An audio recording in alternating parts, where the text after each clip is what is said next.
the movement that you led in GNU and before in BHU and then in GNU, the free thinkers, was inspired by the legacy of the GP movement, but were inspired by the energy of the GP movement. Actually, it preceded.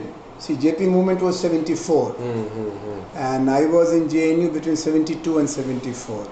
So it converged with JP movement in JNU, but when I was in BHU, I was with Social Democrats, and there was a movement. And that movement was connected with the movement for democratization of campuses, student unions, formation, and restriction of English medium, compulsion of English medium to be removed, and allowing Indian languages, particularly Hindi in North India.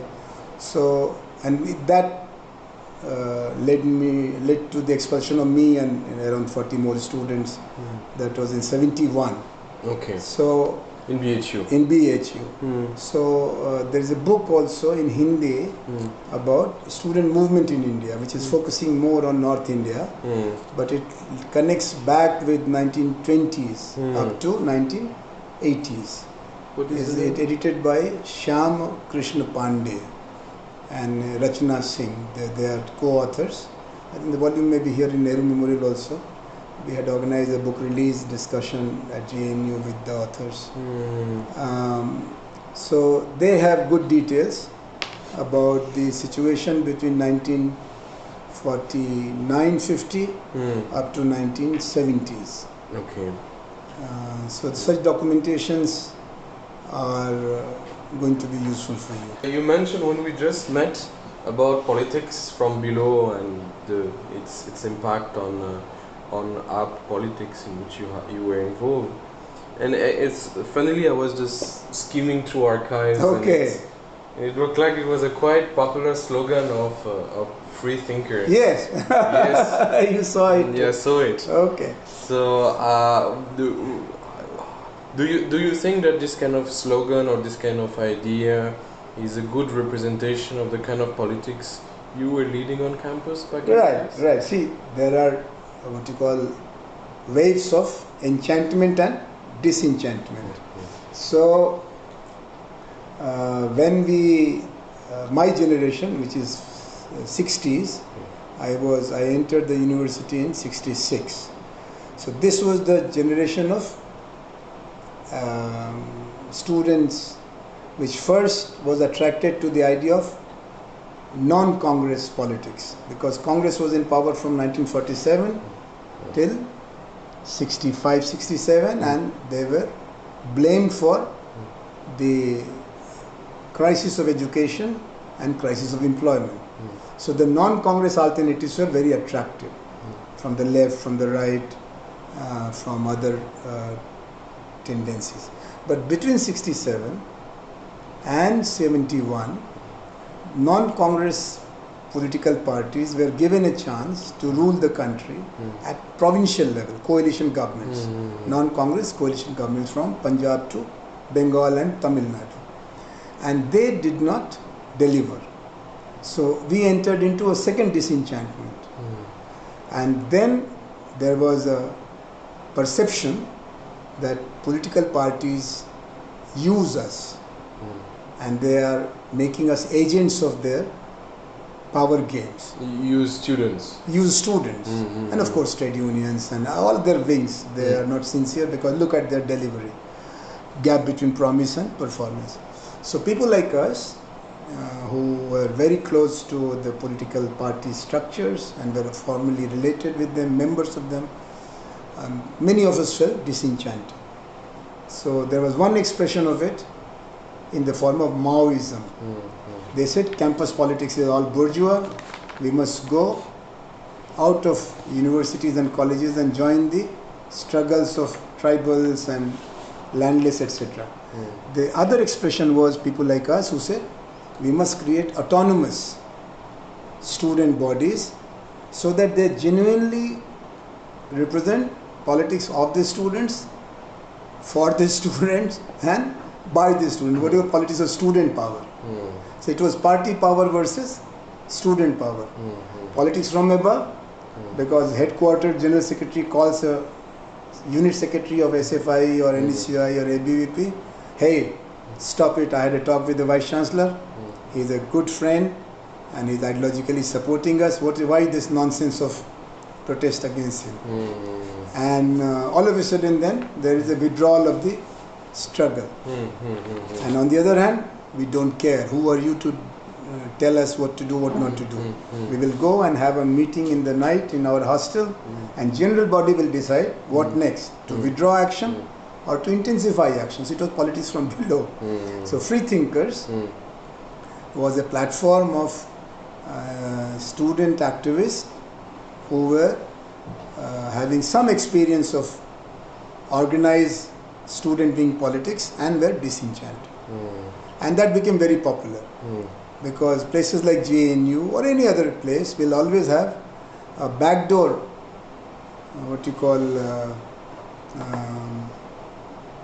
second channel of communication.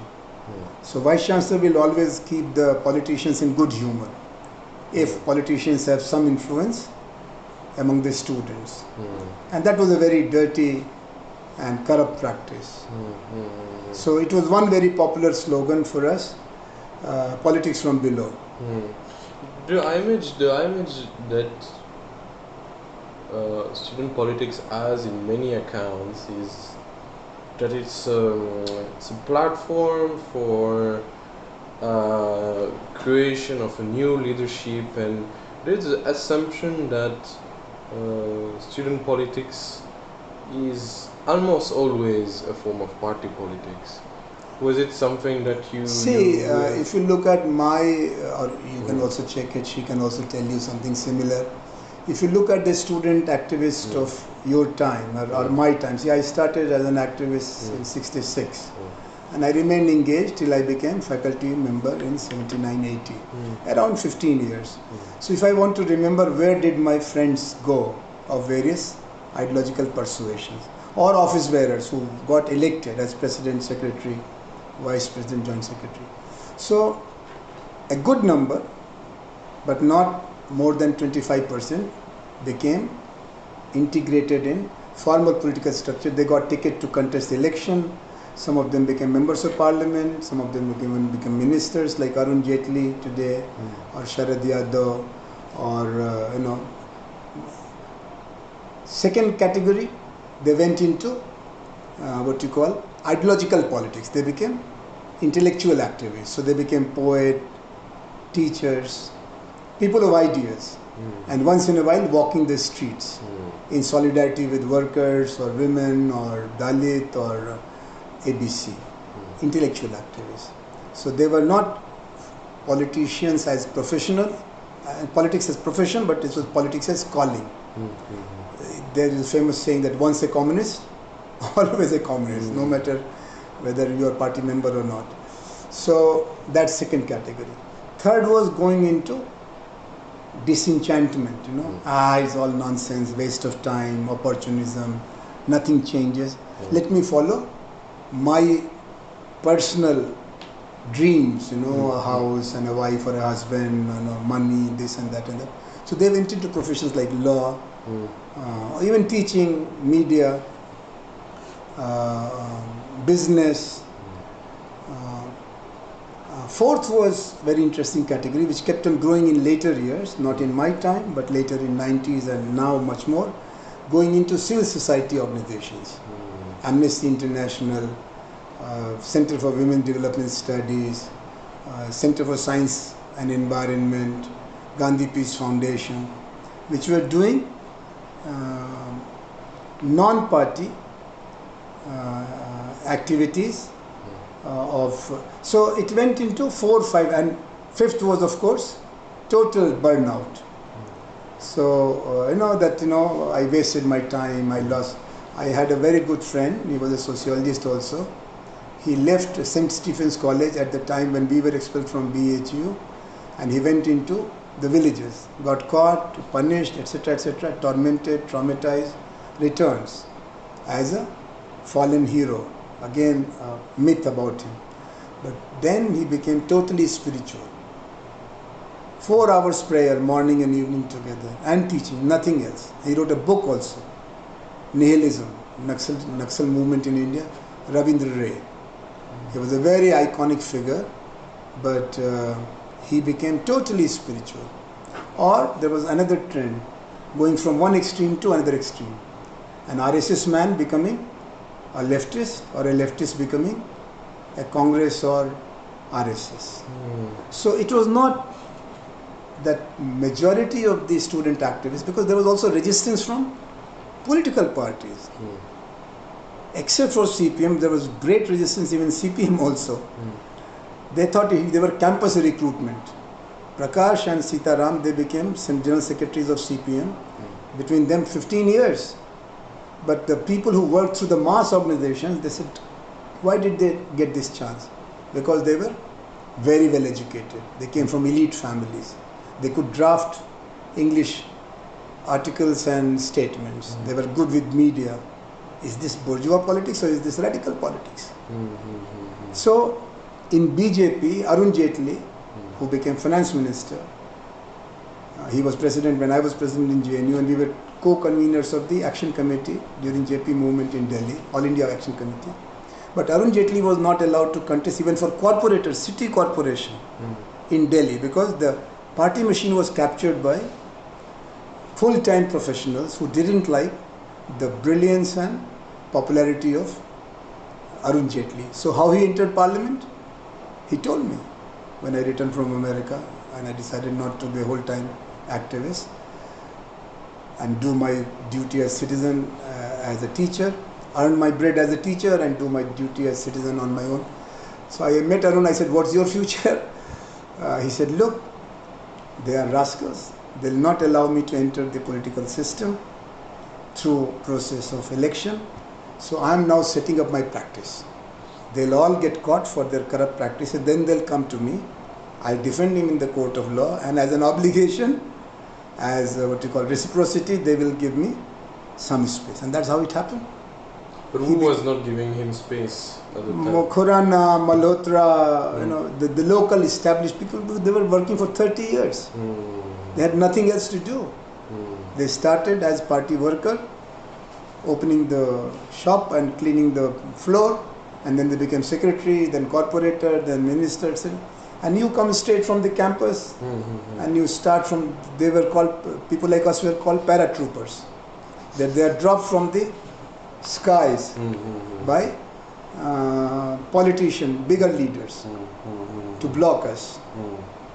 So it is a very narrow channel from student politics to, particularly if you are coming from non-ruling party. Because the ticket of the non-ruling party is not so vote worthy. So even if you get ticket to contest for parliament, you get, you lose your deposit and you lose your shine. So some parties did cultivate, like socialists, left parties, they promoted. But in Congress, I think Ashok Gehlot is a noble exception. He was president of Rajasthan University Student Union, and from there he was given ticket to enter politics. Otherwise, if you look at the youth leaders of Congress in Indira Gandhi's time in 1980, when she returned to power after emergency, Sanjay Gandhi gave ticket to mostly young lumpuns. They were people from well-to-do families, good for nothing, dropouts from colleges and universities, but coming with money and muscle.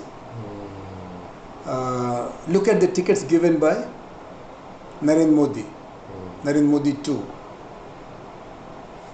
He has given ticket to film stars rather than youth leaders. Look at Mulayam Singh, Samajwadi Party, or Lalu Prasad Yadav. Nepotism. See, there is a nepotism versus genuine, well-cultivated leaders. So it is true, your hypothesis is half true, that campus politics is a good training center for leadership building.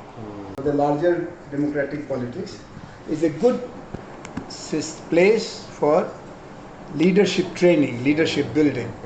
But there is not enough of receptivity of well-trained student leaders in established political parties, particularly ruling parties. Opposition parties do allow space because they have always shortage of manpower.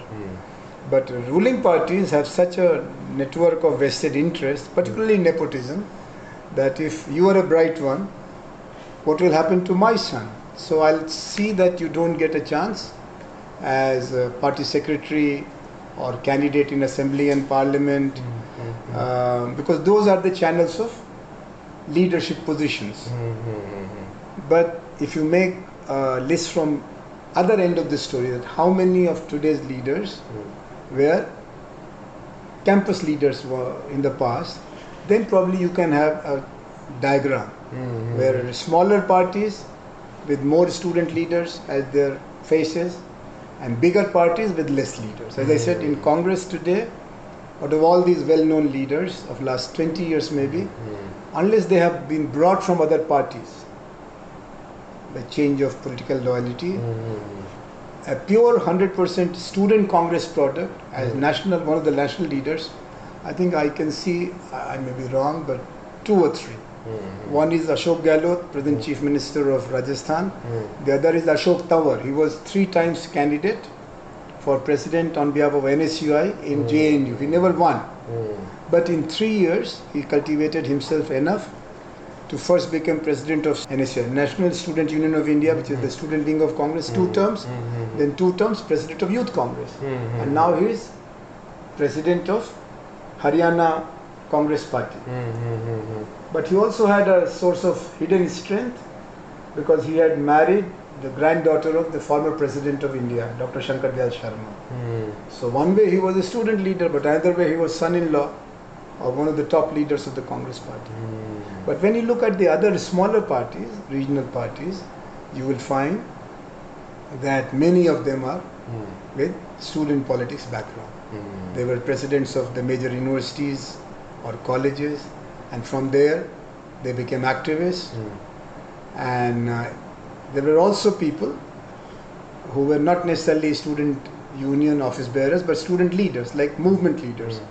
There was a movement for Telangana in Andhra, and many of the leaders were given positions of eminence, though they were not president or secretary of Secunderabad or Osmania. Similarly, JP movement or Bihar movement.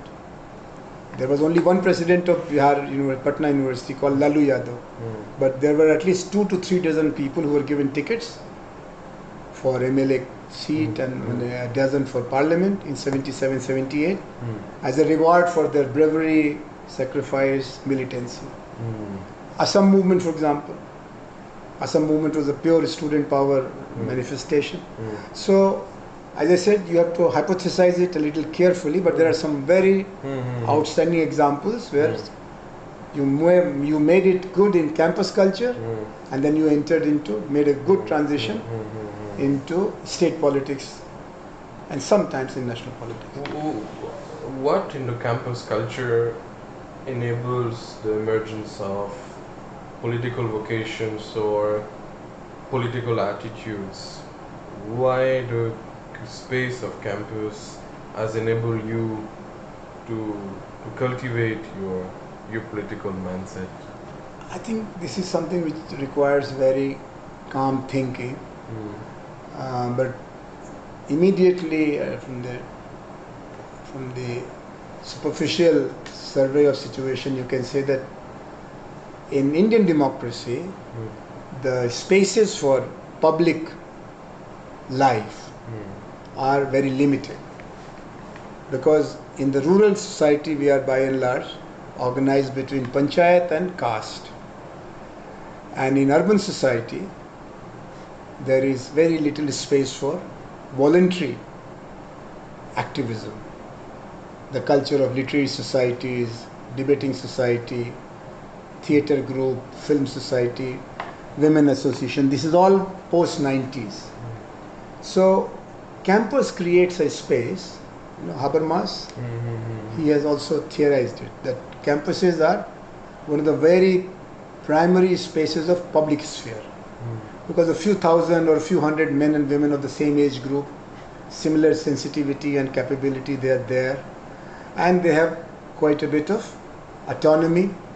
They are living together. It's a subculture, and it is also within the frame of democracy, where there is contest of ideas, election, competition, hostel union, college representative, sports club, even team captainship is elected. So the principle of election is in full play in campuses compared to family or neighborhood. You know, is Tocqueville, remember Tocqueville? Of course. Who talked about voluntary associations. And you don't see much of volunteerism, spaces for voluntary activities in the public life of a post-colonial country, which was also obstructed by the very dense command of caste and religion and ethnicity in our day-to-day life. That's one thing. Second, campuses are by and large occupied by lower middle class and middle class family children. You don't find people below poverty line coming to campuses. Most of them get dropped out. Only 10 to 12% children of the right age group of 18 to 23 enter campuses in India. Now it is nearly 18-19% because of private universities and some more facilities. But still, even if you go at the top 20%, so 1/5 only, that's a very valuable category of people. And there you grow an identity of being articulate and active and responsible. So you become legible in terms of your potential to lead the society. So when you enter public life from or adult life after completing education, you become a lawyer. They say, oh, he was a good general secretary of the student union, let us make him president of the bar council. Or teachers association. Oh, he was very nice as a class representative, let us make him secretary of the teachers association or traders association. So there is a lineage, there is a connectivity, there is a flow. And that skill cultivation is there in the campus life. Because you got defeated, but you got 700 votes and you were a powerful speaker compared to the winner. So even if I voted her, I admired you, and next chance you are there in my estimation. So campuses are very important melting pot of or transformer. You come from a family and you become a citizen. You came there as a son and daughter of X and Y, but you went out as graduate or postgraduate in nuclear physics, molecular biology, English literature. So that transformatory process also involves political socialization. And that's why there was a very definite campaign in India to promote student unions as citizenship building platforms. And often, like the state he comes from, Bihar, there is always this politics of banning student union and permitting student union. Because beyond a point, student leaders become a big speed breaker for the people in power. You can't beat them. They are from middle class and lower middle class. There will be a lot of protests. If you beat ordinary workers rally, not much protest. But if you beat a student rally, second, they are more capable, they are more articulate, they are more impressive. Third, they have an ear of media. So chief ministers, though they were student leaders themselves 30 years ago, one of the first things they do is to ban student union. They did it in Bengal, they did it in Bihar, they did it in Odisha, everywhere. Madhya Pradesh, though Shivraj Chauhan was a student leader. So political socialization is taking place in colleges and universities. And that makes them more legitimate claimant for a leadership role in adult life or in public life. Is this term or incipient elites that Philippe Aldoche has used for that? Sure, see, there is also a space of student elite. We are all there, but you are more articulate. So we will say, sir, he will talk to you about us. Incipient elite. There is harnessing of your eliteness in the campus life through these bodies of collective representation. So yes, Philip Altbach talked about student elite of India, and he did some studies also. Because we always had this theory that there are 5% very good students and 5% really ruffians. And lumpenization is possible if the 90% are impressed by these negative 5%, and ideal politics is possible if the good ones take command and become representatives. In the exhibition, we are trying to see how students saw particular events such as the GP movement or emergency, and we're instrumental in taking part in it. What was the interplay between the campus and the outer space? What is your personal experience of this? What was your impression of the importance of campus in? See, at the time of high legitimacy of people in power, campuses become marginal. But at the time of declining legitimacy, it becomes one of the places to fight the battle out. And it is more and more counter-hegemonic place. Youth is always questioning. Rarely you have a one-to-one relationship between the popular leader and their student followers. Students always have an X factor. So this charisma which is there among the masses is generally fading when you enter the campuses, because there are critical questions, there are people with information power, and they have different vision of future. So you can't, Kejriwal will not make much impact in Delhi University, or a Modi will not make much impact over a period of few years. 1 year it will be good. Balakot, nationalism, Pakistan, Musliman, okay, but not for 2-3 years, because there is an anti-establishment trend in campus life. Whatever is there, we want better in terms of facilities, job opportunities, entertainment, and anything, because you are a progressive personality. You are in comparative life. You are looking at French students and Pakistani students and Chinese students, or students of Delhi and Bombay and Bangalore and Guwahati. So, as I said, in times of declining legitimacy of a regime, campuses become further aggravators, accelerators of decline of legitimacy. There are also places of perennial problem of counter legitimacy or counter hegemonic processes. It is not an accident that campuses cultivate radicalism of both variety, right-wing radicalism and left-wing radicalism.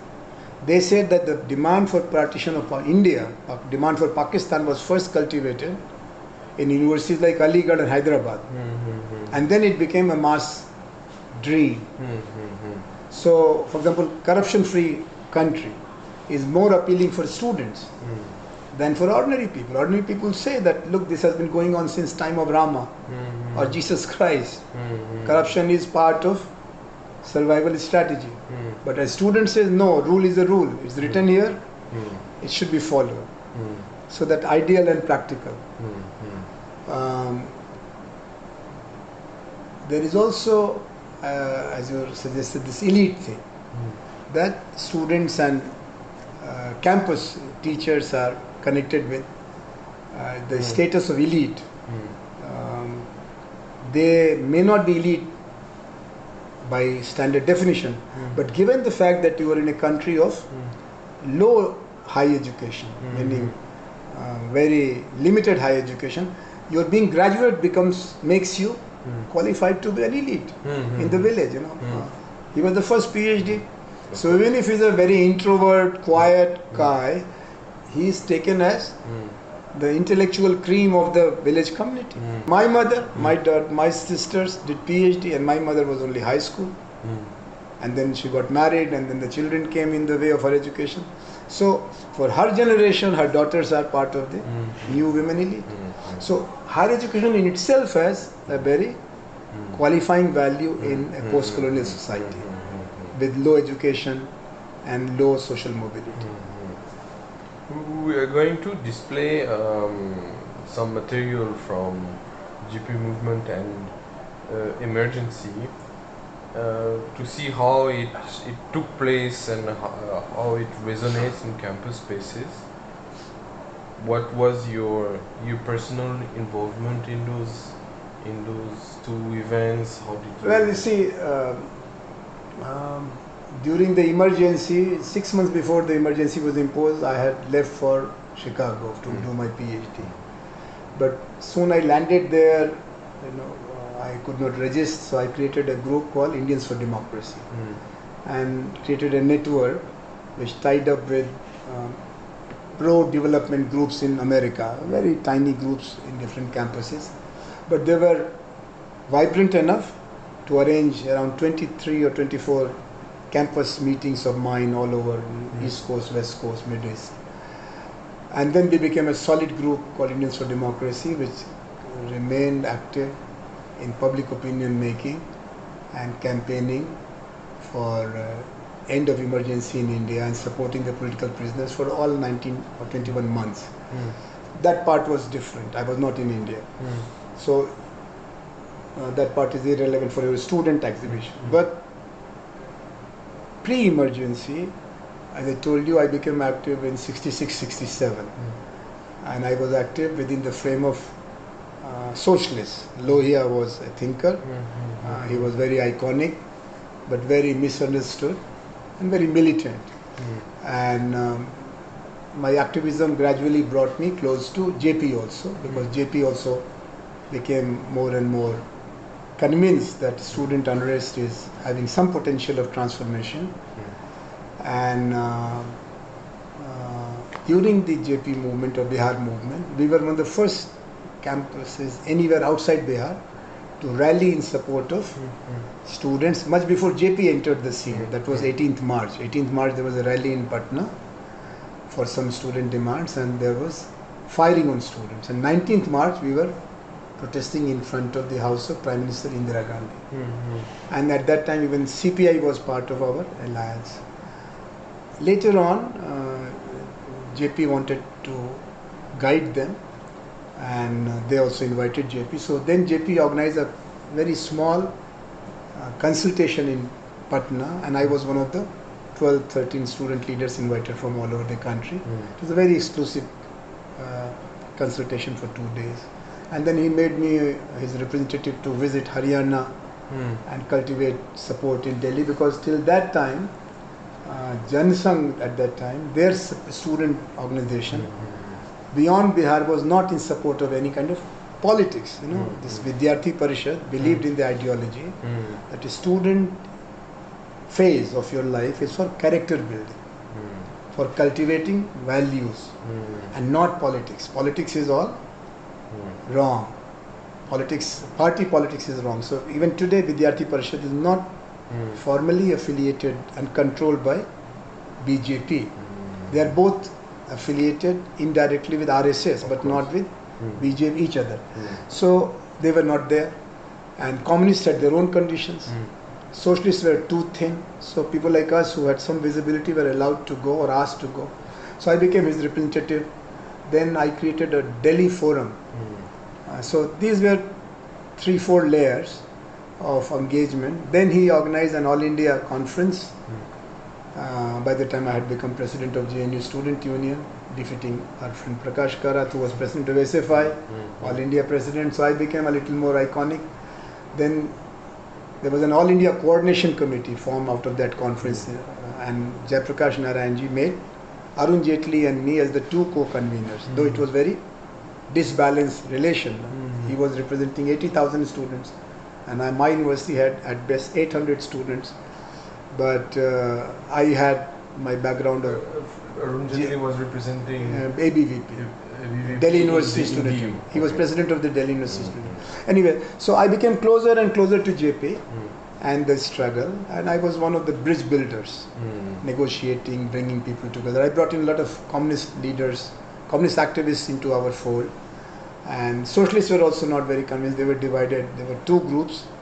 Rajnar, and you may know these names, so they don't make sense. You ring a bell. Okay. They were North Indian leaders. Rajnaran was the man who defeated Indira Gandhi in 1977 election, but before that she was disqualified because Rajnaran put a petition that she has engaged in corrupt practices. The book I want you to go through for your emergency part, Emergency Chronicle. This is written by a historian at Columbia, Gyan Prakash. He was General Secretary of Student Union in the previous year. AISF. And then he contested when I and Prakash also contested. And he was the reason, not me, but he was the reason for defeat of Prakash Karan. Because communist vote got divided in two blocks and then I could sail through. So he has a chapter on the student situation. Prabir Prakastha is kidnapped, the second chapter, mistaken identity or something. First chapter, a mistaken identity. That's right. He gives good details of the campus mood, and he refers us also. So my association was fairly organic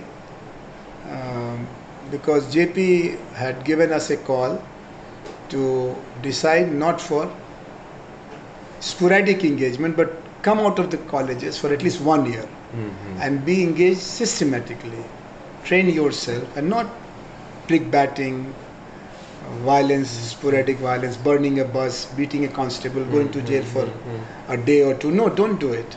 It's a very systemic crisis and it requires systemic handling. And I was one of those who decided to put 1 year of my time, and I had the liberty because I was having my MPhil dissertation writing period. Coursework was nearly over. I had a fellowship also, so I didn't have to depend financially or academically on anybody. And that made me one of the prime movers of that period. But as it moved towards elections, and JP also agreed to Indira Gandhi's challenge that this is no democratic way. Elections are round the corner in Bihar, and if people are so unhappy with my government, let them throw us out in the elections, and please prepare to fight us in elections, as it happened in Gujarat. And when JP agreed, then we asked JP, we are not into elections, we are teachers, students, we are research scholars, what is our role now? He said, now you have to take a back seat and let political parties come forward, and you go to the villages and conscientize people. And given my personal condition, I was already expelled once from BHU, so I had to get into completing my PhD, and I already had a national fellowship to study abroad, and I had postponed my taking the fellowship by 4 or 6 months. So then I decided to go. But when I went there, Indiraji did not leave me alone. She cancelled my fellowship and she put me into the list of people to be deported. And then there was a solidarity of my Chicago University Student Union. Anyway, a very interesting story.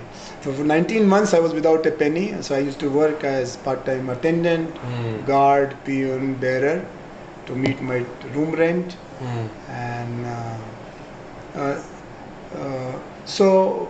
and given my own background, I had all India network of friends, particularly socialist friends, so I could become the source of information about political prisoners for Amnesty International and many other activities.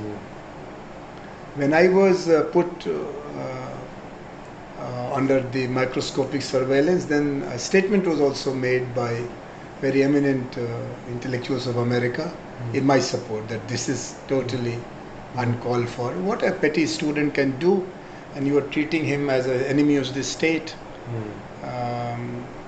So that made me prominent and relevant for anti-emergency activities, and I became one of the storehouses of information about things. How important were the students in making the GP movement so impactful in Bihar and beyond? I think he'll also move in there. But as I told you, between the elections of 1971 and 72, and because of the failure of non-Congress government of 67 to 71, the opposition to Indira Gandhi ji was totally decimated. They had lost credibility and confidence both. Inner confidence and public credibility. But problems were growing. Indira Gandhi ji was not able to deliver. And prices were rising internationally, price of oil, and locally there was inflation. That discussion is here in this book. It's a 2-volume. This man was special secretary to Prime Minister Indira Gandhi, and he maintained a diary. Yes. And this man was another very important secretary to Indira Gandhi, and they have analyzed the situation. He has analyzed chronologically and he has analyzed systematically. So they explained why student politics became, or Jayaprakash Narayan became so important. Because in the moral space, Jayaprakash Narayan and his students were the only two forces. Students, because they were not part of the pre-existing power game. They were innocent victims of the system. And Jayaprakash Narayan, as the tallest patriot who did not contest a petty election ever, did not occupy a position of power, but remained in the national frame because of his continuous engagement with all problems of nation building, whether it was problem of Nagaland, Kashmir, poverty, drought, communal violence. So, and their convergence made it a good team. Leader, Jayaprakash, infallible in a way, and supporters, students, purest of the pure. अब आप बताइए, बिहार का आप तो बच्चा थे उस समय, क्या उम्र था आपका? 74 में क्या थे आप? एमए के विद्यार्थी थे. He was a student of MA in 1974. परीक्षा हम लोग भी छोड़ दिए. छोड़े थे. He also left his exam on the call of the movement in JP. तो क्यों बिहार का movement इतना मजबूत हुआ? Why students were so important in 74 of Bihar? Corruption was at the top, and hiring on student movements. Lot of student repression by the government. Student repression and suppression by the that time government. So it was a underground. Okay. But it flared up at once, and the 18th March firing in Patna, which he has told. On 18th March 1974, it was a very big student rally in Patna against the corrupt government of Bihar. They opened fire on very big student assemblage, and it cleared up in the whole state. And before that, there was an unrest in the campus of Magadha University, which is unnoticed till now. Not discussed much. And it has not given much importance by the people who later on led the It all became Patna centric. There was a vice chancellor. He was from sociology, Navdesar Prasad. A Patna University professor of sociology was vice chancellor of Magadha University, our university. And there was an education minister, Vidyakarkar. And his son was there, a student in Patna college, but under Magadha University, which has its headquarters at Bodh Gaya. He was a bogus student. He failed in BSc final exam. Out of 300 marks, he got only 45 marks and failed. Okay. Because at least 33% where marks was essential to pass out, but he got only 15%. And he appointed a vice chancellor of his own confidence, Dr. Nandeswar Prasad. And the first order which Dr. Nandeswar Prasad was given as the capacity of vice chancellor of Magadha University was this, that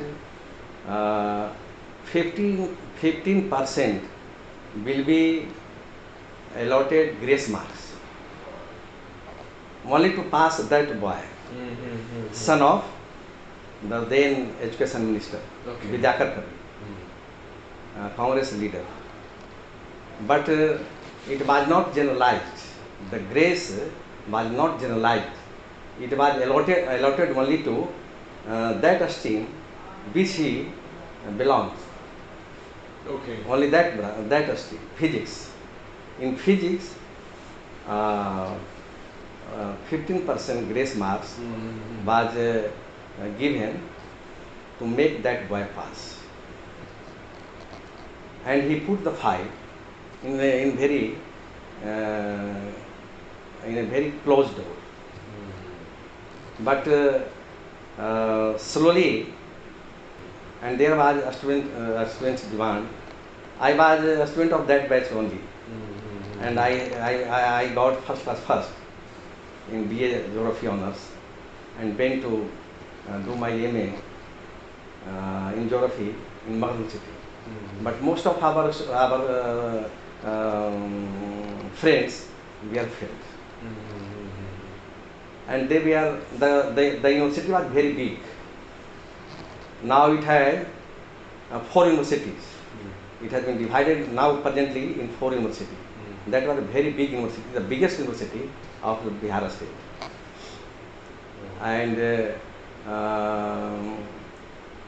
comprising the largest student enrolled in Magadha University. The news just spread slowly all over the university, which has now 2 commissionaries, 2 divisions, PaRChA division and Magadha divisions. And now that university has 12 districts. So a big student movement was against that vice chancellor, demanding his either his resignation or the grace for all the branches of that examination. But he couldn't do it. Could not he permitted, and students were following him, blocking his ways, went on fast unto death around his chamber in the university, but he flew away overnight. And there was a speaker of the Indian Parliament. He was a member Parliament from Ara, Balram Bhagat. There was a very famous college in Ara, very famous and very prominent college of the state of Bihar, Ara, HD Jain College Ara. And it was in the bounds of the constituency of the Speaker of the Parliament, Lok Sabha. And there was a statue of HD Jain was to be unveiled, was opened, inaugurated by the Speaker of the Parliament. And the Vice Chancellor was bent underground for several months. Several months he went underground. Then the news came from Ara to Gaya, where the headquarters of the university is, that tomorrow the Speaker of Parliament is coming to open the statue of S.D. Jain, and the Vice Chancellor will naturally there. So students from all over the university. The news flared up, spread like anything, like wildfire, and lakhs of our students rushed to Ara overnight. And the Vice Chancellor was staying in the circuit house of Ara, and news was gone to the student. So they get out the guest house, and there was an helipad in our outskirts of Ara town, in the village of late Sri Jagdiman Ram. In his village, which is very nearby of the Ara town, there is a helipad where the airplane of that speaker was to be landing. So our students, as early as 4 p.m. a.m.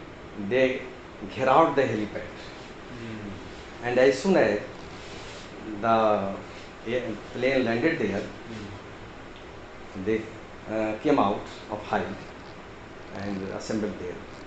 And the Speaker of the Parliament was detained in his plane by early morning to late night. And there was a very big, huge student gathering. And it was very problematic for the district administration and state administration also, how to rescue the Speaker of the Parliament. So they opened fire. And the Ara town became the was under the blood bath of our students. Hundreds of more than thousands of students were shot down. Their body did not trace where they have gone. They have been taken away in the forest and burnt there. And the news was broadcasted. Those days there was no television in Bihar, but there was All India Radio. So as soon as I was also there in that gathering. I was MA student. So as soon as the All India Radio announced that the situation of Hara, next day every town of and every university and college campus in Bihar was flared up, and the entire Bihar started to be burning. And that was the beginning of Bihar student unrest. Only then Patna-based student leader took into the leadership, and they taken over the movement of Magadhan City students as their own, and they become the leader. And Magadhan City students went in the background, and they came in the front. And it was February, first week of February 1924, and the students of all the university, student unions of all the universities of Bihar decided to protest in front of the Bihar Assembly, which was opening for its budget session on 18th March 1974, which was told by Daksha. So lakhs of students rushed to Patna from all over the state, and it was a student mutiny. Yeah, everywhere in Bihar or in Patna only? Patna. The unrest was all over in Bihar, but this incident occurred in Patna, in the capital of the state, and thousands of students were injured, and how many were killed, it is not known till now, because their dead body has been taken by the administration and finished where which nobody know. So this was the background. And after this 18 March incident in Patna, larger scale student killings and police firing, the entire state started to be burning. In every district headquarters and in every university campus, it was unrest, and it was very big student unrest. And then Jayaprakash Narayan came. So this was the background. He came because he had different issues in mind, or he went just in support of these particular issues, and then the question of price rise. Price rise was one issue. Corruption was, so many issues were there. But the timely issue was the result, boggling in the result of Magadha University. There were so many issues, but the timely, which switched on the unrest, it was the boggling of result in BSc pass course of Magadha University, and grace given to that son of then Education Minister. And the name of that student was Vibhuti Kavi. Vibhuti Kavi, the son of Education Minister Vidyakar Kavi, was Vibhuti Kavi. Vibhuti Kavi. Vibhuti Kavi. He later on he also became MLA in Bihar and minister also. So this was the timely reason. Okay, then other reasons came. All the issues which we are growing in the campus, corruption, red tapeism, favoritism, buggling, price rise, scarcity of essential goods, all were the issues. They all clubbed together to take a very big movement. And what was your implication in this? Were you very active in that? Yes, I was a student of master class. I have taught. I stood first in the first class in BA Geography Honours of that university, and entered into master class. And I was also involved in that unrest. Later on, when the leadership gone into the hand of JP, his call was to leave his school and colleges and examinations at least for 1 year for the social consultancy building. So myself, along with hundreds of students, left the examination, MA final examination of 1973. So you also left? I also left. Okay. I also left the examination. In 1973. Which year was this? 1973. The examination was late. The 1973 examination of 1973 batch was being held in 1974, August 1974. It was 1 year late. The session gone late by 1 year. But we have decided to leave the examination along with hundreds of our friends. We left it. Where did you go then? Where did you go? We went underground. Okay. Because police were behind us.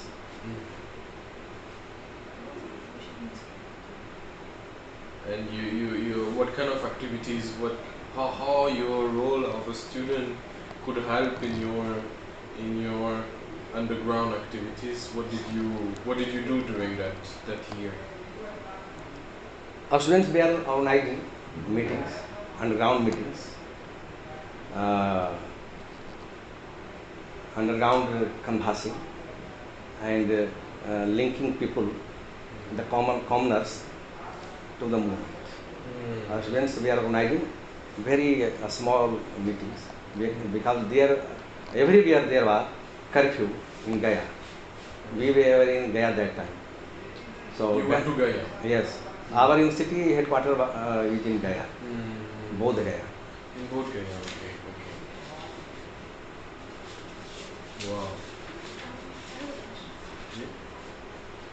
How are we organizing the meetings and how are we spreading the word that these meetings are taking place, or how do We were very young people, young students. Even these things were not there. you have mustaches as well? So the police or intelligence persons never thought that we are active in the movement. So they were allowing us to go one place to another. And meetings of 2, 3, 4 people in underground, in closed door meetings. And this way it was spreading all over the town. And after you returned to campus after 1 year? I returned for the next examination. Okay. Next year examination in the examination of 1974, which was being held in 1975. Okay. Sessions were 1 year late. So I returned, but not in hostel, but in underground space in nearby villages around our university. And we took shelter there, and from there we entered the campus and entered into the examination hall, and police were against us. They were locating us, they were to arrest us, but we were escaping. How is that phase connected to the emergency which happened just after that? Emergency was declared in the night of 25th and 26th of June 1975. So his point was that there was corruption at the campus level also. So it was not only political corruption or mismanagement of delivery of ration, and it was also, Marion Wheeler talked about politics of scarcity. So things were really very scarce. Sugar, rice. So ordinary housewives were angry with the governance, but it made definite sense for the students themselves because there was academic corruption, as he said. So arbitrariness, political intervention, and this all was documented or deposited in the account of Congress, because Congress was the ruling party. I want to pass it on to your colleague. Please, for you, look at these 2 pages, because he asked me to tell about my relation with my location in JNU and how we provided backup to JP. So Gyan Prakash is very generous because he was from the other side. He was from the CPI. So you could see the perception of the other side about what was our relative role in that movement, because there is also a book written by Professor Bipin Chandra in the name of democracy, where Bipin Sahab is very dismissive of the student component of JP movement, because he thinks that Indira ji was misguided by Sanjay Gandhi and Jayaprakash was manipulated by the opposition parties, particularly the right wingers. And it was problem of 2 innocent national souls getting into collision with each other, ego trips, and everything went wrong. A historian of his caliber and level getting into such simplistic journalistic analysis, it was much more complicated. a son will not be swayed by even his father's request. Forget about a stranger. And Jayaprakash was nobody for an ordinary student of that time. He was a hero of 1942. And he was out of the public sight since 1954. So he was part of the folklore, but not living reality. It was the, situation like that famous film Cat on the Roof. What is Cat on the Burning Roof, or what is that film? There is a very famous film, a novel also, that I am like a cat on a hot tin cat on a hot tin roof. You can imagine my situation. She is a woman who is talking about her personal situation. That why are you so unhappy? She says, I am feeling like a cat on a hot tin roof. So a student of 1970s were getting no hope. Though they had imagined a better tomorrow because the very big hype of Indira Gandhi's 69 to 71 period. So everybody imagined a better future, just like Mr. Modi. And that's why I'm telling friends of Mr. Modi, watch out. You are creating revolution of rising expectations. And we sociologists talk about a theory that even if there is a delivery by the regime, but if there is a growing gap between the delivery and the expectation, then I will take whatever is being offered by you, but I'll continue to complain more and more and more. That's a Tocqueville idea. Tocqueville idea of revolution. So, 74 for us was a double disappointment. First, we had some satisfaction that Congress could be pushed out of power.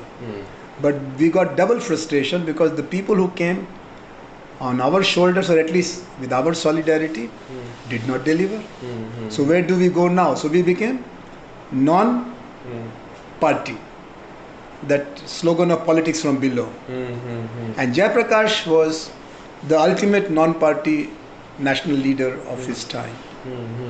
So he fitted the bill very well. And he was like a school teacher, very non-compromising. He didn't want to humor us. So if I said 2 plus 2 is 3, he'll say 0. He said 2 plus 2 is going to be 4, neither 5 nor 3. So don't expect any change in the political culture without your becoming involved in it. Number one. Number two, don't expect quick delivery because it's an all-round crisis, moral crisis, educational crisis, political crisis, economic crisis. So he talked about total revolution. So which also took the language of the time one step forward because there was Maoism in the air, there was Marxism in the air, there was socialism in the air, there was nationalism in the air. He took it beyond all them. He talked that permanent revolution of Trotsky. Let us think about total revolution because it has to be from personal to public. And that made a lot of sense because he was not being judgmental. He was being by and large inclusive. He was saying that it is not only Indira Gandhi. Even if you become Prime Minister tomorrow, if you go the same direction, you will create no solution. So that was very convincing. Don't you think that there is a paradox between that total revolution, which is really idealistic and ideological, and the concrete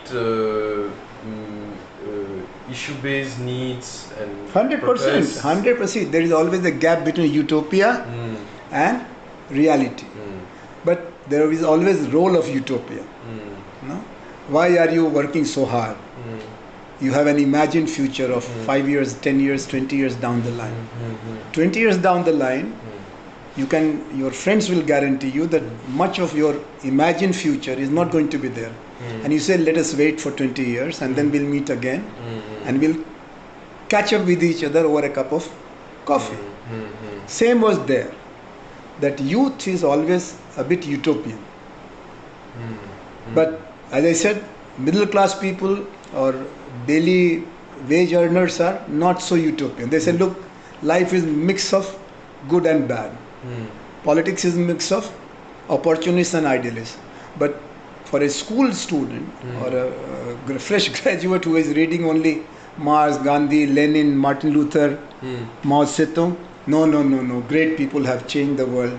You need great people, you need guts and character, etc. etc. So JP's utopia was there, but he did not start from the utopia. He started from the ground reality. What is wrong? And he says the system. Then what can be done about it? Citizens, power. And then what is the new direction? And then he talks about total revolution. So that is quite a few steps removed from today. Today is asking for political leadership change and a new leadership, preferably non-party leadership. So who will provide non-party leadership? You, students and youth. So he gives agency to students and youth. See, you see the difference. Indira Gandhi and the political leaders made them client, students at the receiving end. And Jayaprakash changes their role, redefines the situation, reconfigures the equations. The situation was that political parties have the agency of system. He says no, political parties are agents of the vested interests across the board, which was very flat and a bit unkind. Who has the agency? People. But within people, who are the people who have the capability? Students. Ordinary people have their bread and butter problem. You students have time, energy, idealism, dream and future. But at the same time, the kind of protests that were made at the time were about, as you say, price of commodities, unfair marks to students. The kind of triggers, the bone of contentions were really, really concrete and material. They were not ideological. No. Glorious days of genius student politics. There were never glorious days of student politics like all other politics. But yes, if you are away from the reality, you can always say that was the great golden time, because you had people coming from the student community and becoming leaders of the national parties. No, Jayaprakash ji always talked about specific issues, but with an emphasis upon systemic change, not personal change. He changed the discourse of power. Opposition parties were putting Indira as the villain. Indira ji and communists were putting right wing and non-left parties as the villain, because both had failed. Indira between 69 and 71, and non-Congress parties between 67 and 69. But Indira had upper hand because there was legitimacy with Indira Gandhi. She had defeated them squarely, and then she had broken Pakistan. So she had left-wing economic policies and very right-wing political policies. So left and right both were nonplussed. And in that kind of an open space comes a series of student violence or campus violence. Starts from Gujarat and comes up to Bihar, and everywhere the villain is the ruling party. In Gujarat, and you must in your panel have something on Gujarat, because Gujarat was a classical case of manipulation of prices. Which one? Gujarat. 1973, there was a movement called Nav Nirman movement. There are still active people, they are now in their late 60s and 70s, and they'll give you, there's a man called Manishi Jani. He was the star of that time. He was engineering student, and there was election in Gujarat, and soon after the election, in which Indira Gandhi's party won very handsome seats, the prices of groundnut oil, which is the cooking medium in Gujarat, was jacked up. So the bill of the tuition, hostel food bill, mess bill, was jacked up 20%, 30%, 40%, and they were engineering students. So they said, what is wrong? Why more fees has to be given for my food of the last month? So managers said, well, prices have gone up, cooking oil prices have gone up. Then they did their own calculation. They found that there was no decline in the production of groundnut. So if there is no shortage of groundnut, Actually, it was a good crop year.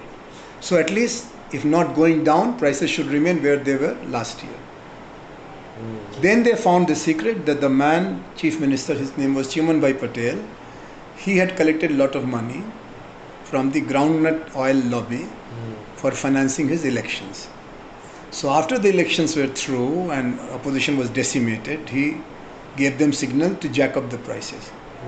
So students said that, please explain, and we will not pay the increased amount. And then there was class boycott and some petty violence. Situation became so bad that army was called. But in the meanwhile, women of the Gujarat towns joined the children or students because their budget was also going topsy-turvy. They had a call that, look, from 9 to 10 in the night, please turn off lights. That's all. Don't do anything else. Stay in your home, turn off the lights. Second, from 9:15 to 9:30, please take out your utensils and make noise. It was such a peaceful and inclusive strategy that men and women became admirers of these student activists who were very peaceful. And when the army was called in, army said it's a political problem. We are not trained to deal with civil unrest. We will not do anything. Please negotiate with the students. And Jayaprakash Narayan in that similar period had given a call about increasing corruption, cost of election, etc., and asked for students for democracy and youth for democracy. So the students called Jayaprakash Narayan in Gujarat for further guidance. And that was the turning point. The Bihar movement was preceded by Gujarat movement and followed by Assam movement. So your gallery has to have, and the prescription for Bihar was related with Gujarat, because in Gujarat Indira Gandhi agreed for dissolving the assembly. Fresh elected assembly, dissolved. And then new elections and her party was defeated. So congressmen said, no way. They have become like man-eater. You did wrong to dissolve the assembly, and this description is all here in these books about emergency. But the student power actually manifested itself in Gujarat more than Bihar. Bihar was semi-political.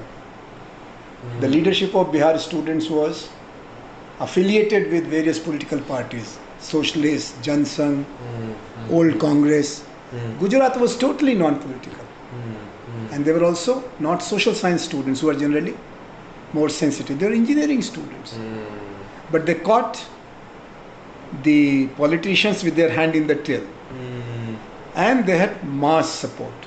There were a lot of engineering students even in Naxalism. Yes. See, some of them, like 5%, who had extracurricular interests, who were reading philosophy, social science. But a classical management or medical or engineering student is supposed to be so focused into only course and the grades that they are not really much interested in protest politics. I have two concluding questions for you. As you mentioned, the use of utensils to make noise. Are there in your memory or in your experience of politics innovative protest techniques or innovative mobilization tools that have been invented or reimagined by students in campus spaces?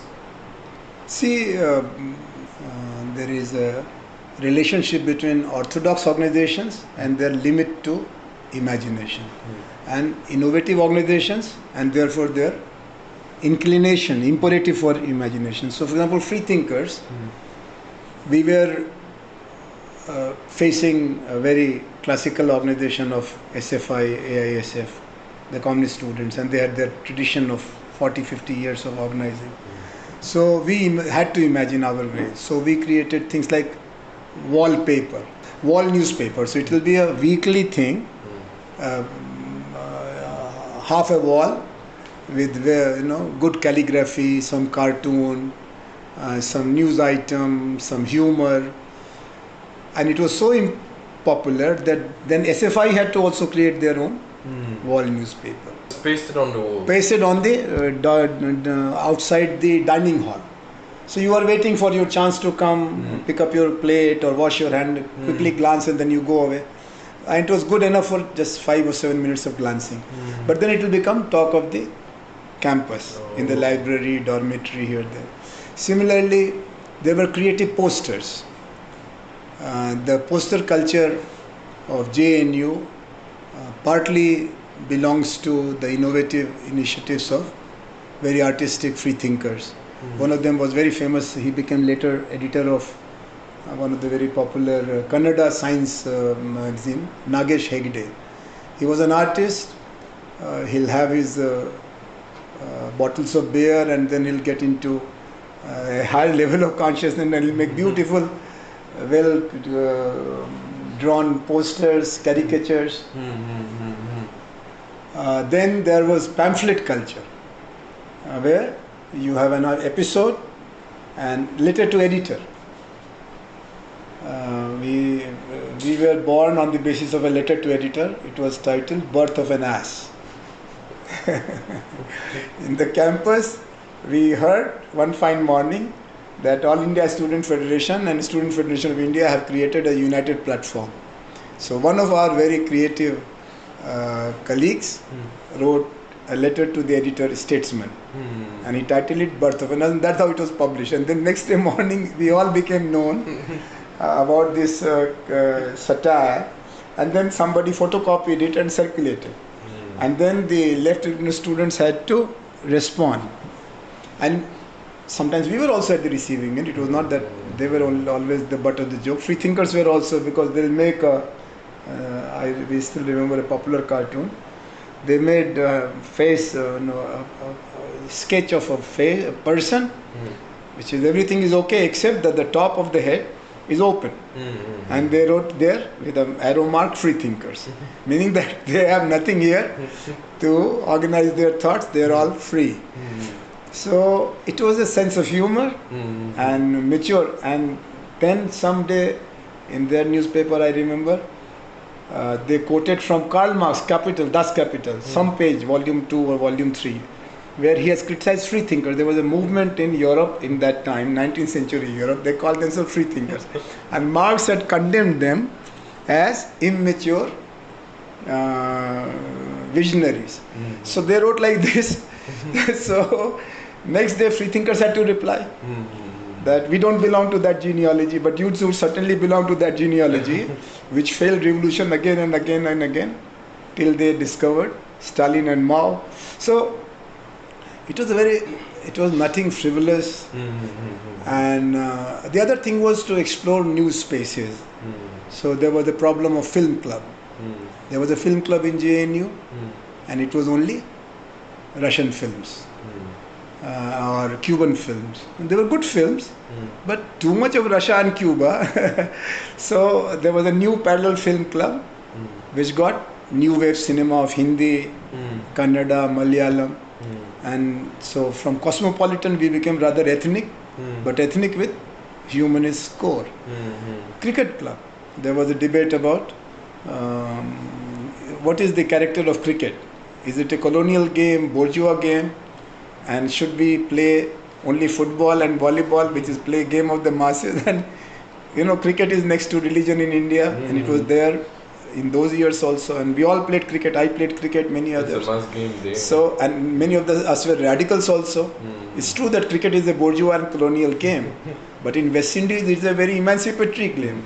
That's where C.L.R. James, C.L.R. James? He wrote a famous book about cricket and its meaning for West Indies and Caribbean race relations and other things. Hitting a six on a ball of a white bowler was the ultimate dream of a black kid, not murdering somebody or stabbing. So it was a very symbolic power play. Anyway, so as you said about innovative spaces, women were given, if you don't speak a particular language, meaning terminology, then you will be considered below standard. Lumpen, bourgeois, revolutionary, counter-revolutionary, third international, second international, 2.5 international. And there were many students who didn't know about these names, Che Guevara, Gramsci, but still they were good people. So we allowed literary club, which will have recitation of poetry in Indian languages, Marathi, Bengali, Tamil, Hindi. So, but there was also convergence for enlarging the democratic spaces. And we all fought together, left as well as free thinkers, for participation of students in academic council, executive council. And we all sat in the executive council and academic council of the university in those years. There was also our success in de-ritualizing campus culture.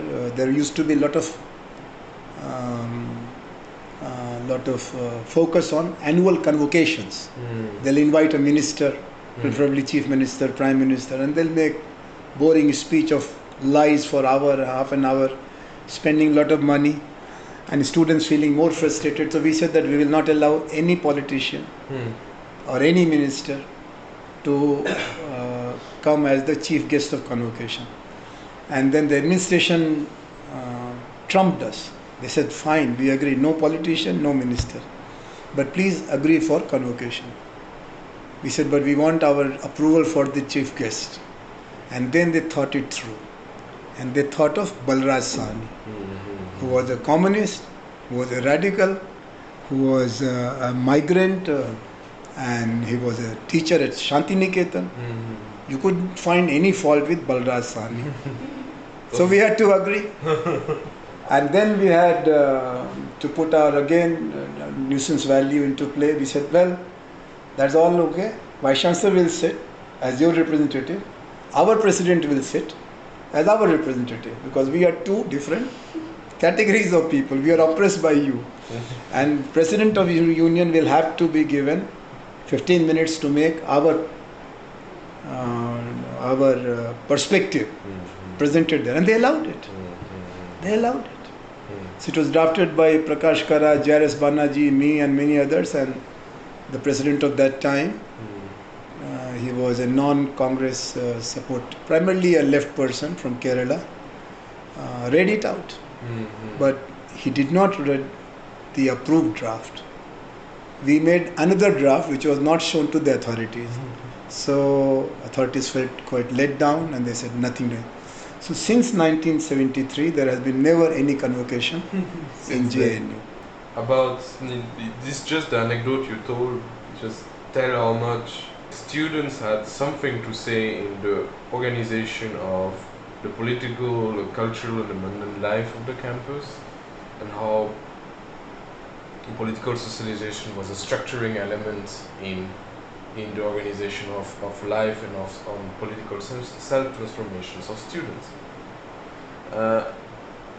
How do you see this picture, this kind of mechanism evolving in time, especially in a period in which we can see a shrinking space for political protest, a shrinking space for making the campus a place for self-transformation, and that of course in many campuses such as GNU or HCU or Presidency or FTI or BHU, the alleys for being an activist are becoming more and more complicated. Do you see that that pivotal role of the campus is vanishing with the present? You see, JNU was an experiment in interdisciplinary learning for democratic culture. So it did not have any colonial baggage. It did not have any ethnic or communal baggage. So the defining feature of JNU was mutual trust and conversation. It was a conversational culture of learning. Fear of failure was not there. As he said, 30%, 20%, those fears were just not there. I took your course, I could not make a head or tail of it, or I bunked the classes, or I went and saw cinema, or I had fun in that period. You gave me F. Fine. But there was a space for you to explain why you gave me F. Number one. Number two, a chance to come again next year and repeat the course. Or aggregate, drop that course in which you got F and put only those, add some extra credit. This was all innovative method of making less and less stress, stress-free learning. Second, it was a dialogical system of decision making. So right from the department, the center, we call them center, there was a student faculty committee. Both sides were elected. Students, faculty was very few, so no problem of election, but students were elected. One representative from layer 1, then 2, MA first semester, second semester, MPhil, PhD, and they'll sit together and they'll decide everything, including the special seminars, who is to be invited, co-curricular activities, and future expansion, what specializations to be taught, library system management. So, and power was from below. It was not Vice Chancellor. Vice Chancellor was only a postman. He was running the university in consultation with the deans. Deans were running the system. There are schools in consultation with the chairpersons. Chairpersons were running the system in consultation with students, representative, and teachers. So it was from below. And it was only communicated at higher levels. And if there was something statutory not acceptable, then it was turned down. It was referred back. Baba, this is not in the rules. Please think it again. Or we don't approve it. Second, there was participation at all levels. And it was all democratic, contested. So the play of ideas were allowed. And all issues were open. Now you look at it and you can imagine how far ahead we were of our times. That we had a student, we had a health center. And there was only a male doctor. And we were nearly 30% women and 70% men. And most of us were postgraduate students, research scholars, except School of Languages. So first suggestion was from women students that there should be a gynae doctor or a female doctor for women students. Then came a student. She was either dropout or a graduate of one of the American universities. She was also coming from an elite family, a Muslim girl. And she puts a petition signed by a few other men and women that, and by that time in American campuses, contraceptives were allowed. So pills should be available to us. My God. It was the news in New York Times. Because one of the stringers of New York Times was also our student. Now he's settled in America, Prashant Mishra. So these were the levels of imaginations and suggestions. We were all living together, meaning same hostel was for boys and girls, common entrance, different floors. We had same dining hall. Later on with grants, a new girls hostel was created. So there was a big resistance that the new hostel should also be cohabited. So the dean didn't issue a show cause notice and disciplinary suspended us. He argued with us. He said, look, you all are from different backgrounds. Suppose your grandmother comes to know that your sister, who is willing to come next year, is going to stay in a hostel in which next door room is occupied by boys. You think she'll allow your sister to come here? And then we had to think it through. Because, there is some kind of gender segregation, problem of girls' security, etc., etc. But then they also did not regret. They said, okay, dining will be common. Hostels will be different, dining will be common. Visiting hours will be there. Boys will not be allowed to visit girls' room, but boys will be allowed to be entertained by girls in the guest room of the hostel. There will be spaces available for common meetings. So there is a women's hostel, Godavari hostel, but the meeting will be attended by all people, men and boys. It's not women alone. It's like a special quarter, women quarter. These were the areas where JNU became an example. Fear of failure? No. As a result, there was no cheating, no academic corruption, because there was nothing like a failure. It was just unsuccessful. You come again next year. Second, so much of space for men and women togetherness that if I'm talking to somebody 11 in the night by the side of the library or in a park or by a tree. Nobody is bothering. Who are you? Why are you doing it? So no case of eve teasing or molestation or sexual violence for many, many years. Third, student and teachers, mutual trust. If you gave me bad grades, I didn't call you reactionary. And I did well, then you did not hide the appreciation. Though I came from a very, you can say, mediocre background. English is bad, intellectual capital is low. So they protected, they nursed talented students. And then freedom to the students. Explore yourself. In Delhi University, which was next door, there was total ban on research scholars applying for civil services. They said that you are getting funding for research and you are using that money for preparing for civil services. So we said, so what? We are 18 plus, we know our future. And if we do both, doing good research and preparing for civil, what's wrong with it? If we don't submit the thesis, then it's waste of money.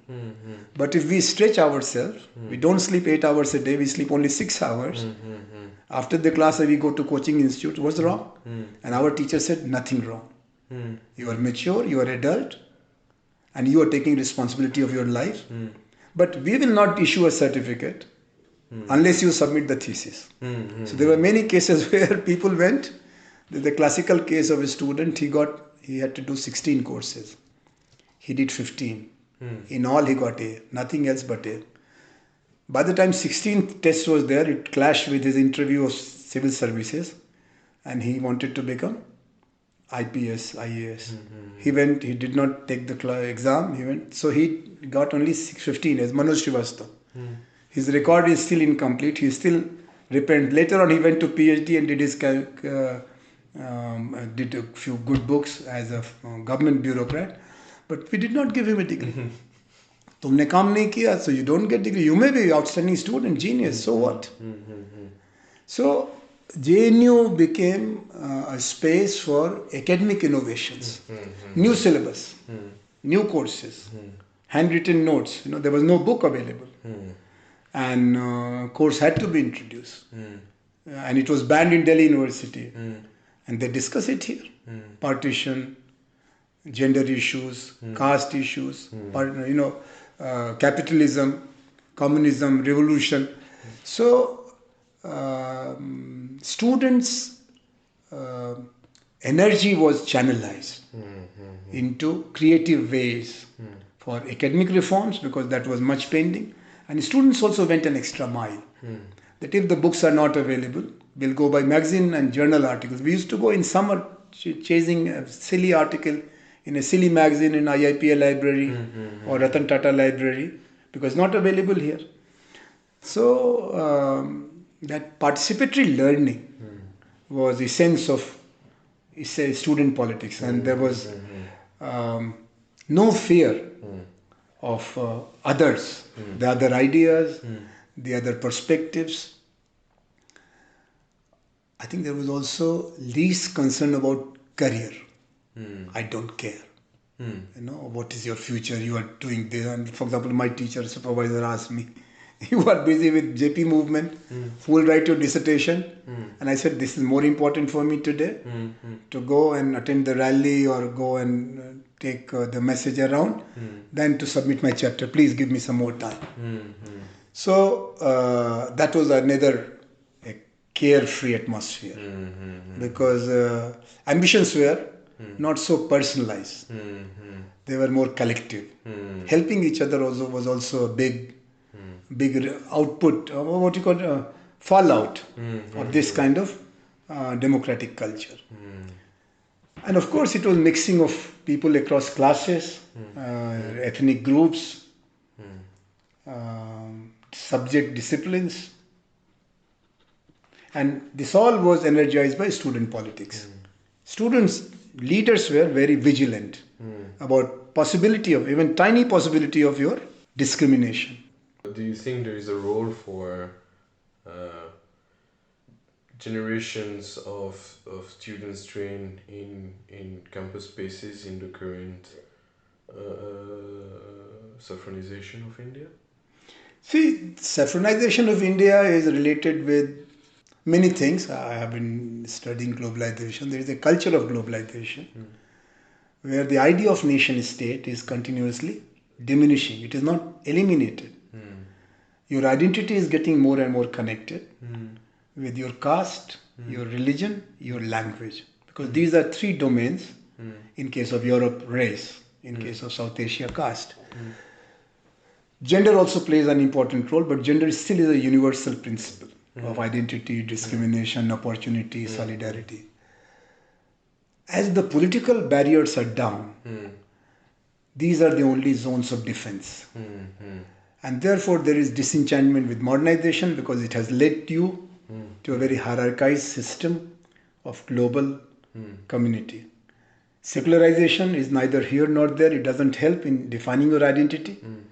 And it is also not answering some of the identity questions. Because what is the religion, role of religion? Politicization of religion is happening. Politicization of languages is happening. So there is a regressive trend, fear of the future. So you're looking for security. So you go, like, a hurt child runs to mother's lap. In the evening, mother was saying, stay home. It's very bad out there, and child wanted to go. But when he got beaten there and bullied there, then he runs back to mother. Surrenders to mother's wisdom. Now wash your feet and drink milk and sleep and lights off 8 o'clock. That's how we are at the moment. It's freedom at its worst. And we are not realizing how to respond to it. Earlier there was an imagined emancipatory project. Democracy, decolonization, development, in which secularization, socialism. But now there are no role models.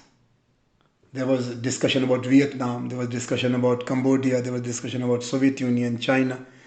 Mao Zedong was a big name in 70s in my classroom in sociology. He was much bigger, superior than Gandhi, even for us who were non-Maoists and non-Marxists. We wanted to know because there was so much of positivity about these change experiments. Today, most of the experiments of change are limited success at best and utter failure at worst. Look at China, look at Russia, look at America, Barack Obama, Solidarity movement, Poland, democracy movement or Arab Spring. Where are we headed? So, intellectuals have a role in our society. They are role models also, but they don't carry so much of weight. They don't carry that weight which is there with a Chomsky in American public discourse. There is a devaluation of idea and truth also. So the space is shrinking because of the fear of the future and fear of the others. And we have imagined new enemies. Maoist is an enemy. In 70s, Maoist was not an enemy. He had to be dealt with sympathy. He was a self-sacrificing, altruist radical. But he has got his priorities wrong. That was our understanding. Today they are anti-national. Terrorism is connected with minority religion. Muslims are, not all Muslims are terrorists, but all terrorists are Muslims. That is the general common stereotype. It was practiced with Sikhs in 80s. There was a general imagination that if there is a Sikh guy with saffron turban, that was their hallmark.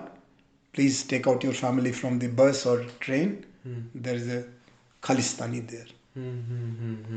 And they were given a very raw deal. Several thousand were killed unaccountable. Then rural-urban divide is also there. And there was a promise that if you learn English and computer, you can overcome this divide. There was a promise that if you can go beyond India, Canada, America, Europe, heaven is out there. But now everything is shrinking. So they are in a defensive mood. They meaning the well-to-do people. It's a situation of downward mobility. Failed promises.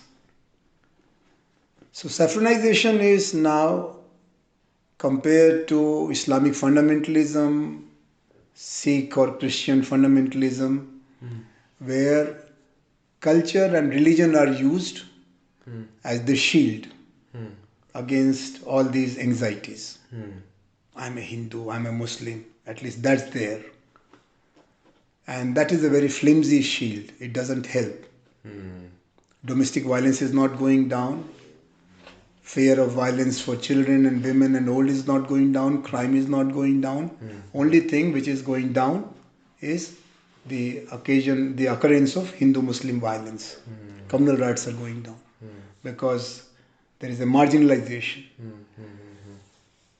Why intellectuals are now more proud of calling themselves Hindu than Indian and why they are trying to be exclusive, that requires further interrogation. It happened in India before. Closing of minds. There is a book called Closing of American Mind, Bloom. It happened in 70s. They killed Kennedy, they killed Martin Luther King, they killed Edward Kennedy, and they also killed Malcolm X. Societies have their capacity to engage with change. And after that, if change is not giving them the desired results, then there is a new kind of attitude about change. They become flat. All change is dangerous. So there was a pressure for change on caste front, on gender front, on religion front, on class front. There were courses in Indian sociology, social change in India, because it was the future for us. But now many changes are very painful. Breakdown of the family, for example. Problem of marriage. Could a tiny section of this of the youth, maybe you can call it the Azadi generation, could compensate this closing of minds? See, there is going to be need of differential engagement because this Azadi group is a little late arrival. There was a great emancipatory support for anti-caste or pro-backward, pro-Dalit in 90s. See, there were three movements. Mandalization, that is pro-reservation for backward and Dalit. Mandir movement, Hindu identity pride movement, and marketization.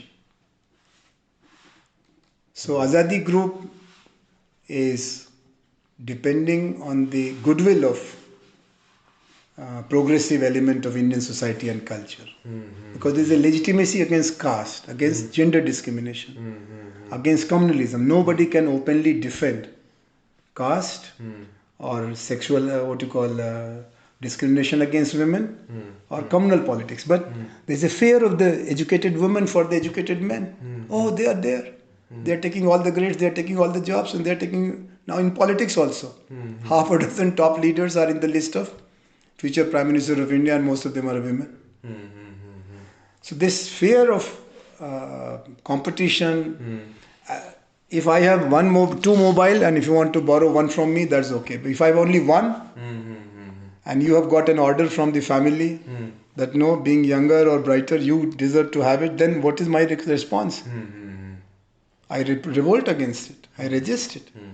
So there is now trifurcation: economic radicalism, political radicalism, social radicalism. There are people who are asking for social radicalism, and they are very justified for gender justice and caste-related dignity and justice.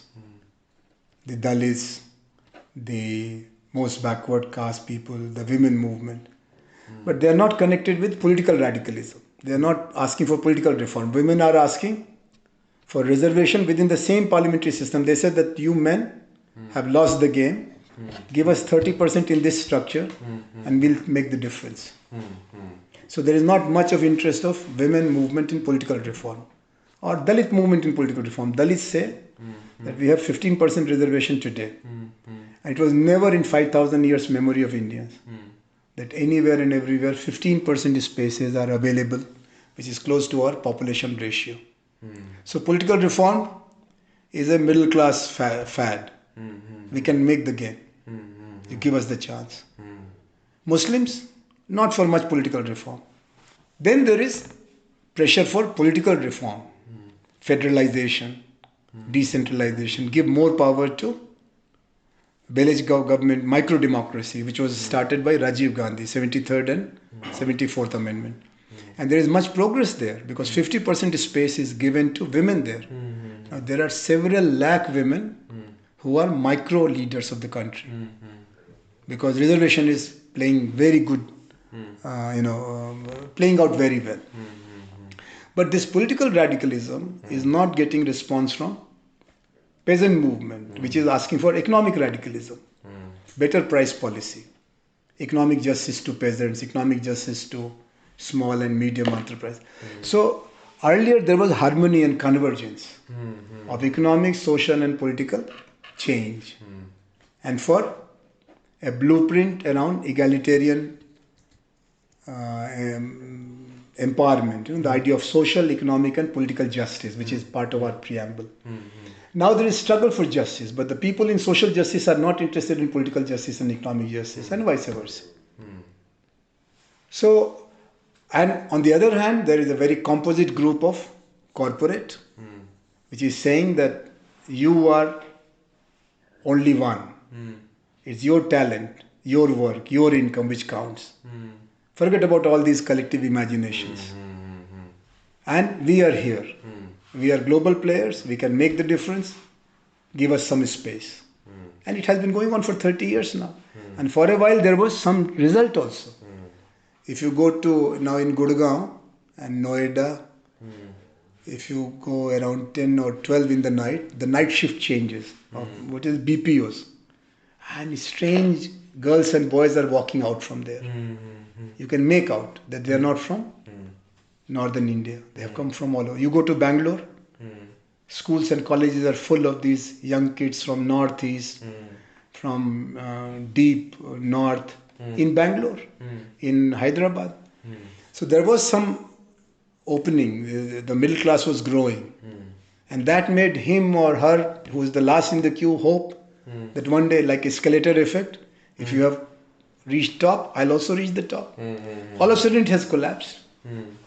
There's bubble burst, there is this 1% theory, and there is closing of spaces. What you call multiculturalism is dead in France and in England. Oh, that's long. Yeah. So Le Pen was a marginal feature in 1980s. And now Le Pen... He was not that marginal in 1980s. He came in 83, 84 with the socialists. See, he blamed I talked to Le Pen. And I said, you came second in presidential election. He said, don't blame me. Blame the leftists because they said that they are not leftist enough, so they stayed home. My voters turned up. Is because of yeah. That's right. So, but now there is a common level of reactionary thought on race and religion. Of course. What Le Pen was talking in whispering voice is now loud and clear in the democratic discourse. So what was being said by Savarkar after assassination of Gandhi in a closed door room is now being said in the Parliament of India. So blaming the intellectuals will be, or leftists or communists will be, a very superficial analysis. You have to look at the changing, grammar of the situation. Failed modernization or limited success of modernization is one story which has to be... See, earlier what was happening was that if you lose your caste, you are a Brahmin, and you allow him who is an untouchable to share a seat in train, your son and daughter are going to get good jobs in urban India, which is going to grow. So your loss here is compensated much better out there. But today, it is not being compensated. It's a jobless growth for nearly 15-20 years. So why do I lose my caste now? So caste is coming, earlier it was through the back door, through marriage and other things, now it's coming from the front door. All parties are calculating which castes are in which constituency and they're competing with each other. And small parties are being organized on the basis of small castes and big parties on the basis of big castes. Now what is it? Is it rejecting modernization? Or it is a new permutation, a new kind of chemistry, part modern, part traditional. And that's how human beings behave, part rational, part irrational, part old, part new. Earlier it was more new and less old. Now we are rediscovering identities, new gods, new goddesses. You must have seen these people walking with water on their shoulders. 40 years ago it was a regular practice, but few thousand people. Now it is several lakh people. And they feel vindicated because they are being honored, family is permitting. Earlier family would have said go and play cricket or go and join coaching. But everybody is doing it because there is crisis of identity and problem of the others. Earlier others were to be understood, appreciated, because India was getting united. South, North, East, West, Tamil, Hindi, Bangla, Punjabi. Now they have known each other enough. And they realize that it is now a time to protect your own rather than be open to others. So the roots go to political marginalization of many. Roots go to economic shrinking of spaces. And roots go to the heat of social radicalization. Then therefore the Azadi group or the Azadi generation will have to cope, and they'll have to be innovative to win to be in the mainstream. It will happen, see. It will happen. Political reform was off the agenda till 60s. But today it is one of the central pieces. So we gave RTI, we created Vigilance Commission, we created Lokpal. So Azadi thing is a very genuine product of our democratic conscientization. It's deepening of democracy. I want to have my Azadi, and you can see it's happening, but it is happening at a time when the capacity to the time of shrinking pie and the time of growing pie. It's time of shrinking pie. So there was solidarity with there was a famous case of LGBT solidarity. It was so rational and it's so human. But many people said that is that the agenda today? LGBT or no LGBT? Both bisexual and heterosexual are going to be, or homosexual are going to be, all three categories are going to be unemployed. They are going to be vulnerable to police and other atrocities. So which is your priority? And there was not much of an answer, but luckily Supreme Court helped these LGBT campaigners to decriminalize them. Similarly, many other things. So you allow many unwanted things to happen, what you call closing of spaces, because keeping the spaces open is not giving the expected result. But closing the spaces will make it much more dangerous. But you'll have to allow one cycle to happen. It's like, making a bad choice for a while. We all go to food. You ordered pizza, you ordered biryani, but I saw a jazzy name, some African or Spanish, and I said, I tried this. You are enjoying your food, I'm suffering my food, but I have to wait till the second chance of choice making comes. And that's danger of democracy.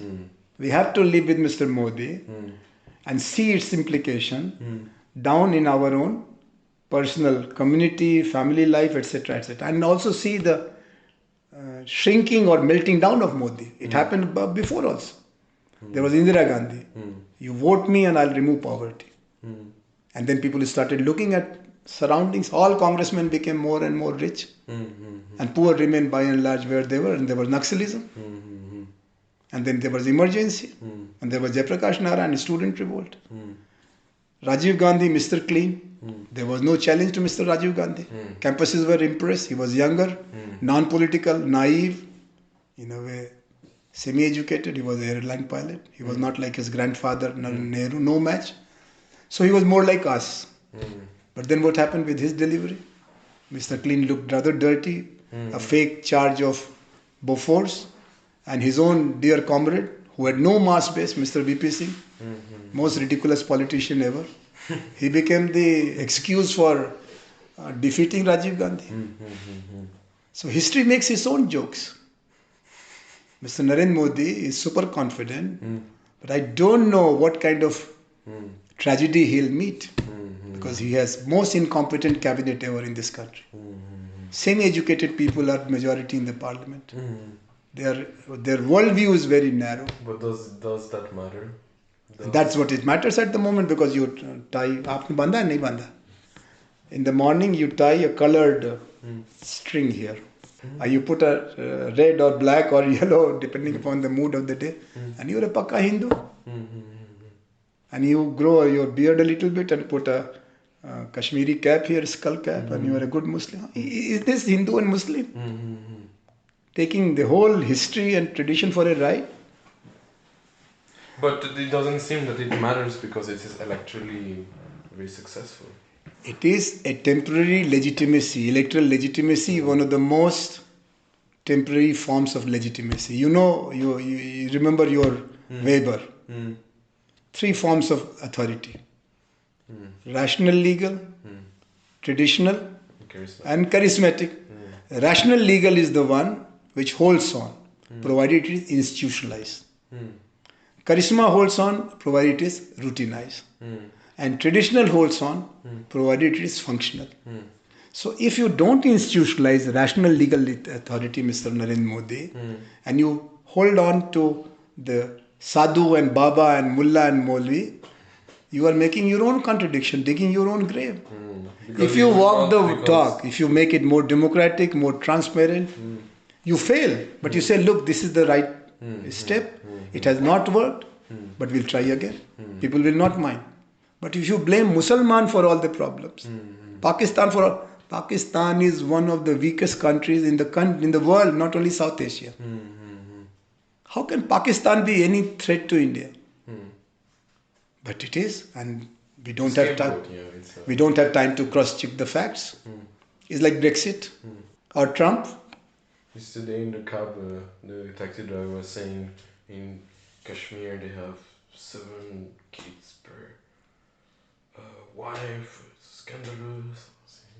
They go and check the figures. It's 1.7.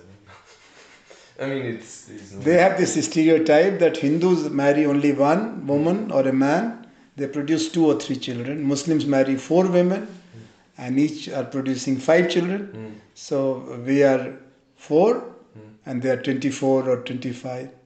And you are yet to find a man with 3 wives walking behind him, except Arab sheikhs. And children, 25 children in one couple. No, I mean, it's absurd. It's just absurd. But you keep on postponing the break. That is what is happening. Political elite has a lot of legitimacy. And we have given up on parties now. But still we are holding on to strong leaders. Mamata. Not only Modi alone, you see, it's Mamata also. Mamata, by any stretch of imagination, is it a negotiable reality that such a leader is there for 15 years in a place which is one of the most enlightened spaces in post-colonial world? This Jagan, what is this? Jagan Reddy. His father collected wealth like crazy. Then he died in an accident. He inherited all that wealth. And now he is the most popular chief minister in Andhra Pradesh. There is this Rao, Telangana chief minister. He was leading a mass movement for Telangana. And he promised Dalits and minorities spaces there. Now the whole power is kept limited to his son and daughter-in-law and son-in-law. Nobody dares. But you think it's sustainable? Can it be reproduced? It cannot be. Cannot be. But you have to wait, or at least hold on to your principles till it all collapses.